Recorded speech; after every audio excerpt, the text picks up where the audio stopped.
Gözlerimi kilime sürüp yol aldım. Dün yazım şiiri de sokakta unuttum ayrıca. Gerdanda asılı duran çukurdu ay. Etrafından bu gece 7 kucak dolusu tur attım. Ellerimde boşaldı Pınar'ın kadifesi. Sabah göğsüme batan aynı hapishaneydi. Yılların hükmü geçer mi anılara? İnsana en çok ihaneti yakıştırdılar. Merhamet, tekmil hayvana mükafat.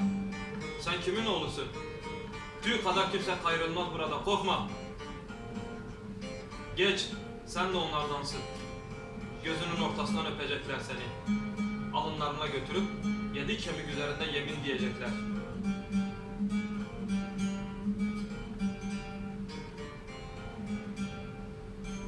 Sen olmadan ağaçta yaprak bitmez. Gönül bahçesine bahar gelmez. Ellerde yükselen senin sedai suretin. Hissedince adaletini, karalar zalimin çok güvendiği kalesi. Yer yerinden sökün eder. Dönüş ancak sanadır. Ceninden bu yana bizi kendine hazırlayan sevgili. Gül vaktinde usulca ensilti fısıldıyor adını. Zikri dervişe sormuşlar. Adresi dağlar göstermiş. Kurtuluşun anahtarı sende. Ölümlü olana bu fedakarlık niye? Sen kimin kızısın? Tüy kadar kimse daha kayrılmadı buradan. Geç, sen de onlardansın. Gözünün ortasından üzüntü okuyorlar. Üzülmek artık yok. Gecelerce ağladıkların şimdi nerede? Yalı toprakta yükselen o güzel kokular. Kim ki ölmeyecek gibi yaşayacak şimdi? Senin yanında yoncanın dalından düştüğü umut. Unutulmasın çocukların salıncakları ettiklerini. Büyük mermilerin hesabı büyük sorulacak. Kimsesiz bırakılan salıncaklardan. Dökülüp dökülüp sana akmaktayım şimdi. Kalbimin kirli pakla. Adını zikredince ağzım, etrafa akasyalardan en beyazı patlarmış. Pasını söküverdim zindanın duvarlarını. Bugün kurtuluş günüdür. Senin muştun yayılmış. Ötesi berisi yok. Salıncaklardan olan çocuklar bile adını zikretmekte şimdi. Mutluluk hiç gidilmemiş bir şehir kadar gizemli ve çetin.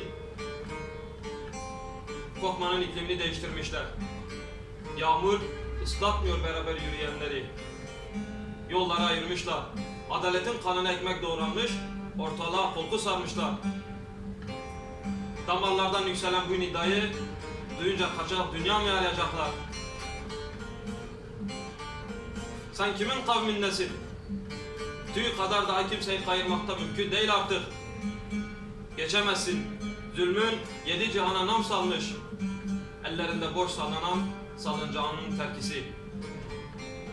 Utanıyor sabah seni uyandırma yeniden. Bedenin yorulmuş. Ellerinden dermanı kesip atmış damar. Umudun kaçıncı tükenişi bu? Ettiğin yeminler yerine gelmiyor bir bir. Sesine de ses olmuyor kimse. Etraf sağır sanki sesine.